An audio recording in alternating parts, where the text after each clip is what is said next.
सभी को आज की क्लास में नमस्कार। कक्षा 11वीं के विद्यार्थियों को इससे पहले हमने लेखांकन समीकरण के संबंध में समझाया था, उनके क्वेश्चन सॉल्व कराए थे। आज हम देखेंगे कि जनरल प्रविष्टि कैसे की जाती है।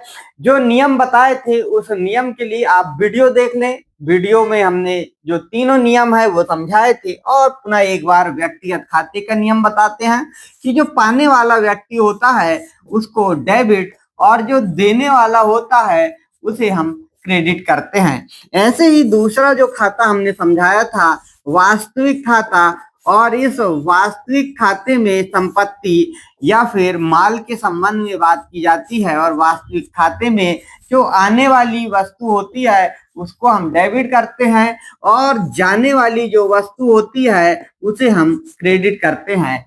इस दोनों प्रोसेस के कारण व्यापार में होता है जो लाभ या हानि होती है, और यदि हम लाभ हानि होती है तो उसे नाम मात्र के खाते के नाम से भी जानते हैं, और इस खाते में हानि होगी या जो खर्च होंगे उन्हें डेबिट किया जाएगा, लाभ होगा या आय होगी उसे क्रेडिट किया जाएगा।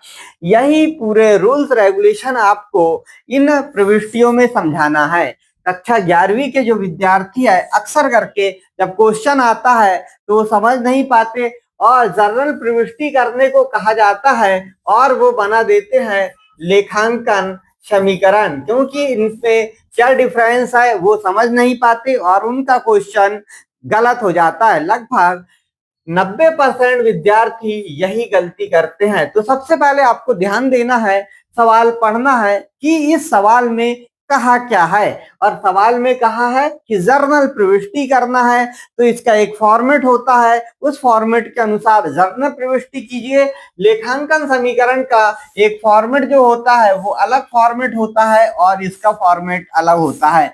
इसमें संपत्तियां होती है लेखांकन समीकरण में और दायित्व होते हैं, लेकिन इसमें जो होता है वो समय तिथि के अनुसार नियमानुसार लिखने की एक प्रोसेस होती है। जैसे मैं इस क्वेश्चन में आपको बताता हूं, ये कॉलम है जर्नल प्रविष्टियों का और पहला में हम देखते हैं दिनांक लिखा जाता है और इस दिनांक के बाद में विवरण लिखा जाता है, जो लेन देन है उसका पूरा विवरण यहाँ पे होगा। इसके बाद तीसरा जो कॉलम होगा वो खाता पृष्ठ का कॉलम होता है और चौथा कॉलम डेबिट राशि का कॉलम बनाया जाता है।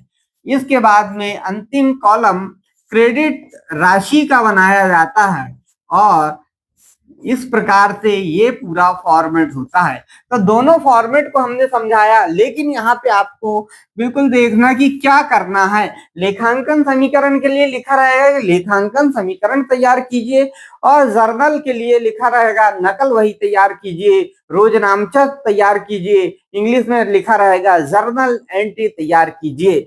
तो हम यहाँ पर जर्नल प्रविष्टि पंजी प्रविष्टि यहाँ पे सॉल्व करके बताएंगे। 2025, तो आपको यहाँ पर डेट लिख देना है 2025 और इस डेट में माह लिख देना है जो दिया है जनवरी 3। यहाँ पर जनवरी 3 का लेखांकन हुआ है, रोकड़ से व्यापार प्रारंभ किया। अब देखिए रोकड़ से जब व्यापार प्रारंभ करेगा तो ये समझिए अपने आप को कि ये जो व्यक्ति है वो कोई एक व्यक्ति है, राम नाम का व्यक्ति है और इन्होंने व्यापार चालू किया है और व्यापार जहाँ पे स्टार्ट किया है उस जगह पर ये व्यापार है। तो यहाँ पर इस व्यापार में इन्होंने सबसे पहले यहाँ देखिए व्यापार शुरू किया है तो यहाँ पे 1 लाख रुपए यहाँ पर लगाया है। 1 लाख रुपए यानी यहाँ पर 1 लाख रुपए कैश के रूप में आ जाएगा व्यापार में और यहाँ से कुछ सामान को खरीदेगा। लेकिन इसकी इच्छा क्या रहेगी कि जब भी चाहे वह 10 साल बाद, 15 साल बाद, 20 साल बाद इस व्यापार को बंद करता है तो वो चाहेगा कि ये पैसा मुझे मिले। अर्थात व्यापार के स्वामी जब पहली बार अपने व्यापार को प्रारंभ करता है तो उस व्यापार को बंद करते समय उसे जब पैसा दिया जाता है उस पैसे को हम पूंजी यानी कैपिटल के नाम से जानते हैं। अब यहाँ पे दो बात हमको मिल गई, एक तो कैश व्यापार में आया और कैपिटल के रूप में जाएगा। और हमने यहाँ पे आपको बताया था व्यक्तिगत खाते के अंतर्गत आपने देखा था कि जो पाने वाला व्यक्ति होता है और देने वाला व्यक्ति होता है। दूसरा, वास्तविक खाता में आने वाली वस्तु होती है और जाने वाली वस्तु होती है। अब आप यहाँ देखेंगे कैपिटल है, कैश भी है और कैपिटल भी है। तो ये दोनों चीज जो है वो वस्तु है, वास्तविक खाते के अंतर्गत आती है। और वास्तविक खाते का जो नियम होता है वो कहता है कि जो वस्तु व्यापार में आती है उसे डेबिट कीजिए। तो यहाँ हमारे व्यापार में रोकड़ आ रही है, इसलिए हम रोकड़ खाता डेबिट लिखेंगे। रोकड़ खाता और डेबिट को थोड़ा सा आगे बढ़ा के खाता पृष्ठ के पास लिखा जाता है। और दूसरी प्रविष्टि किस रूप में जाएगी? व्यापार से जब जाएगी जाने वाली वस्तु पूंजी के रूप में जाएगी, लेकिन इसे लिखने का ये तरीका होता है, जो हमने रोकड़ खाता लिखा है इसे थोड़ा सा हटा के यहाँ पर लिखते हैं हम पूंजी खाते से। और पूंजी खाते से लिखा जाता है पास में, और यहाँ पर एक विवरण यानी नरेशन कहते हैं वो लिख दिया जाता है। और वह लिखते हैं व्यापार प्रारंभ किया।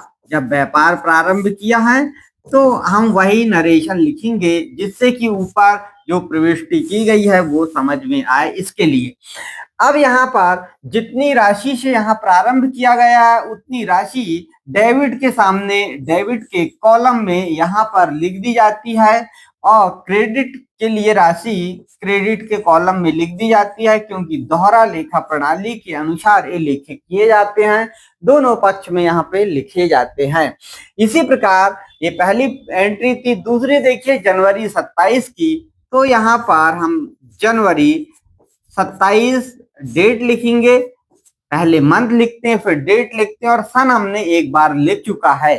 अब देखिए यहाँ पर जनवरी 27 के बाद यहाँ फर्नीचर खरीदा, और फर्नीचर खरीदा है तो आप जानते हैं कि फर्नीचर हमारे व्यापार के लिए खरीदा है, लेकिन फर्नीचर खरीदने, बार बार खरीदने बेचने के लिए नहीं खरीदा है, वह लंबे समय तक व्यापार में रहेगा। और जो हमें व्यापार में लंबे समय तक रहे, भविष्य में लाभ अधिक दे, ऐसी वस्तुओं को ही हम संपत्ति के नाम से जानते हैं। और यह वास्तविक खाते के अंतर्गत आती है। और हमारे एंट्री करने का नियम होता है, जो संपत्तियां होती है उनका नाम लिखा जाता है।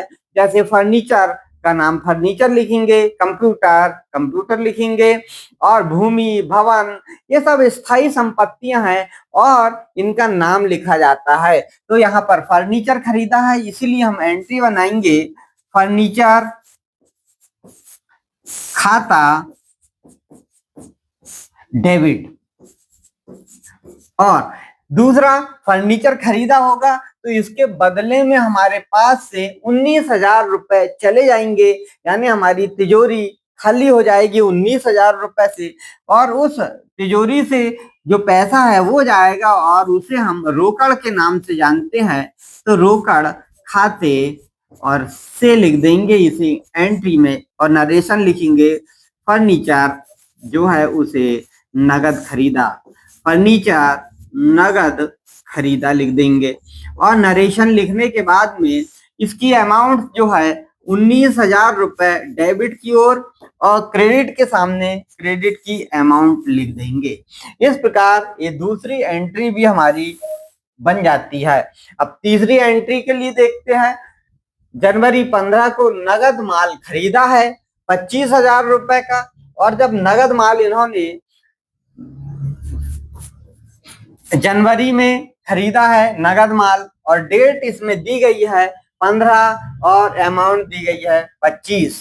तो जनवरी 15 को जब माल खरीदा है, नगद माल खरीदा है लिखा है, तो यहाँ पर माल यानी वस्तु जो हम व्यापार में लेन देन करेंगे वो उस वस्तु को ही माल कहते हैं। और जब खरीदा है यानी क्रय किया है तो यहाँ पे क्रय लिखना होता है, माल नहीं लिखा जाता है। तो लिखेंगे क्रय खाता डेबिट, और नगद खरीदा है तो पैसे चले गए, इसीलिए हम लिखेंगे रोकड़ खाते से, रोकड़ खाते से। और लिखेंगे नकद माल खरीदा, और जब माल खरीदा है नगद तो आप देखेंगे इसकी एंट्री 25,000 रुपए डेबिट में हो जाएगी और क्रेडिट में भी हम 25,000 रुपए लिख देंगे। यह लेजर फॉलियो है और यह विवरण है और यह दिनांक है। इस प्रकार का एक कॉलम है। अब पूरे को हम इसे एक टोटल लगाते हैं, योग करते हैं और 2 लाइन नीचे और 1 लाइन ऊपर से बंद कर देते हैं और यहाँ पर विवरण के कॉलम में योग लिख दिया जाता है और इसे टोटल करते हैं, पूरा जोड़ते हैं हम। जोड़ने के बाद 1,19,000 और ये 25,000, तो यहाँ पर टोटल हमारा होगा, यहाँ पर हुआ था 1,19,000 और यहाँ पर 3 जीरो हो जाएंगे ये, और 9 और 5 14 का 4, हाथ का 1 हो जाएगा, 1 और 1 2 और 2 4 और 1,44,000 दोनों पक्षों का योग आ जाएगा और दोनों पक्षों के योग के अनुसार ये आपकी पंजी प्रविष्टि पूरी हुई। और अंत में आपको यहाँ पर उत्तर करके लिखना होगा और पंजी का योग 1,44,000। इस प्रकार यदि आप पूरा करते हैं तो आपको पूरे नंबर मिलेंगे। उम्मीद है आपको ये वीडियो पसंद आया होगा। आपको यह वीडियो पसंद आता है तो अपने दोस्तों को शेयर करें और हमारे चैनल को सब्सक्राइब करें। आज के लिए इतना ही, नमस्कार।